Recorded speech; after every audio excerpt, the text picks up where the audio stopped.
What's going on? It's James Lee IZ of YouTube.com. I just want to inform you some information. I want to tell you.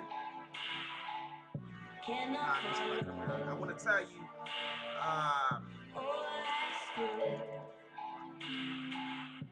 I want to tell you the importance of how to get a factory job. What you want to do. You want to be able to do stuff fast, quick, and time efficient.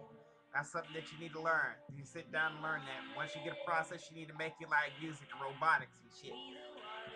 Alright, if you're working with packaging, you want to be able to get it down to the rack, specifically our machine. We have a rack right here that's tilted at an angle. Then it goes down to this conveyor belt, and under there's a tab scanner. Runs down the tab scanner, then they box it up. What you want to do is to be able to open up the packages. Open up the packages quick and fast. Pull all the tabs back. Open it up.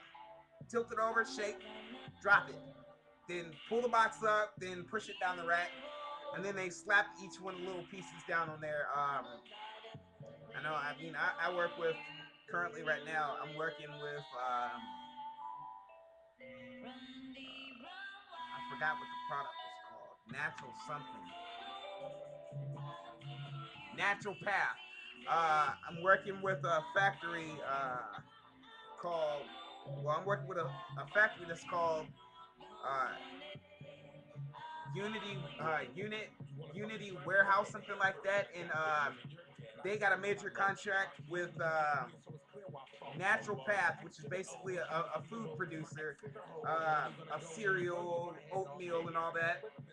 And the packages, it's like a box. The main stuff that we work with is like a box about this big, and they got all sorts of types of cereals and whatnot. Um, you just got to do everything in a time efficient manner. Me, I'm just like bow, bow, bow, flap the edge down, flip it over, bam, shake, bam. Throw the box over there in the corner. They take the boxes and reuse the boxes, and they run the stuff across the scanner. Now, if you're working for the scanner, what you're gonna want to do is to keep an eye on your deboxer, your person who takes the stuff out of the boxes. You're gonna want to keep your eye on them and keep the eye on how fast they're moving. So if they're moving extremely fast, that means you need to be plucking off those little boxes and prepping them down on the scanner. You got to make sure the tabs get on the boxes. Make sure those tabs get on that box. Because that also takes up more time when you've got to go find the tab wherever it's stuck to or something like that. After that, as far as packaging goes, if you're sitting on a roller rack, which is basically a rack with something like rolling pins on it, and it has two little small pins in it, and it goes straight down the line. What you're going to do, if you're working on the roller rack and repackaging, you're going to want to take and set your box down sideways, make sure the rims are bent out like this, and you're going to want to stack everything down in a flat row. If the box is like this big, about that wide, blah, blah, blah, that tall, whatever you want to consider, you want to take and lay your box down flat, and you want to fill the box up quick as possible. And then after you fill your box up, tap it a little bit, falls over. Then the guy who has the tape machine, some factories do the taping by hand, but if you're working with a tape machine, you're going to want to make sure your tape machine is properly adjusted. There's tape on the roll. You're going to take and close all four flaps, fold it shut, drop it on there, bam. Keep the process going. Just keep the process going, and always listen for the sound of the box dropping. The box dropping from the repackager. And you're going to take all your boxes and stack them up on a crate. Well, not like a crate. It's something like this. It's like a board with spaces in between. I think it's a crate. You set everything down on your crate. Fortunately, ours is like we can fit like 6 packages. Well, not 6 packages. I would say, okay, 3, 6, 9 packages. You stack them up in a high ass crate and whatnot. You're gonna want to stack those as fast as you can. Make sure your barcode is always sticking out. Make sure your barcode is always sticking out to where it can be easily scanned. If it's the center and there's no barcode, don't worry about it. Just drop it, Personally, me, I like to make sure my barcodes in the center are facing towards the same way as the first row. But your barcodes always have to be showing, not less the center row. Other tips and advice I can give to you about working a factory job. If you have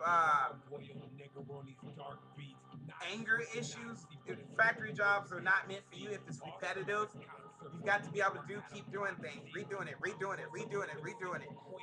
And you gotta make sure you don't damage anything. Check all the packages to see if they got any damage on the boxes and whatnot. If the boxes have dirt on the side of them or like a oil substance from them picking up taking the forklift, picking the crate slash boxes up and moving it. It's got oil on it, you gotta switch it out. You gotta let somebody know. You don't want to send somebody a package with dirty siding on it. Also, I want to give you some more tips. Let's see here. More tips. Let's see what tips I can give you. Let's see what tips I give you. I got some good tips.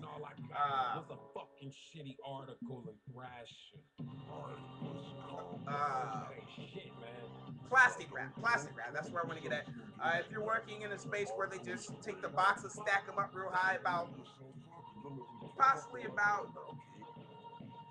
somewhere up in this area up here, because personally, our boxes get real high and I can barely reach the top. So I make my way around the top and then go from down under and whatnot. What you want to do when you wrap your boxes, make sure all your boxes are even when you set them down onto the rack. Make sure the barcode's out. I'm gonna repeat that again. You're gonna want to always put a center box if you're working in stacks of nines. Fit your center boxes in if you're working with a real high stack. That's one tip I can give you. One good tip. Also, when you wrap using the little plastic wrap, what you want to do if you're on a crate basis with the giant holes in between it, you want to take and make a little itty bitty ball with the plastic wrap. Make a little itty bitty ball and tuck it into the side of the box, and then you want to take it, go like this, stretch it out, pull it all the way out, and drag it around the edges. And as soon as you get past the first corner where you tucked it in, well, the parallel, I think it's parallel corner. Uh, at the end of that, you want to take it and pull it tight, and then start rolling it again. And on every corner, you pull it tight, and then keep rolling it, keep rolling it, keep rolling it. Also, I can recommend if you're working at a factory job and the boxes are really high up and you're using this technique with the wrap, what you're going to want to do is you're going to want to have a glove on, because if you're using the giant rolls of wrap, it won't slide across your hand after a certain point that you get up on the boxes. But this is Chamberlain Ozzy of YouTube.com. These are great tips for working in a factory. Thank you. Chamberlain of YouTube.com. Peace. Keep the heat.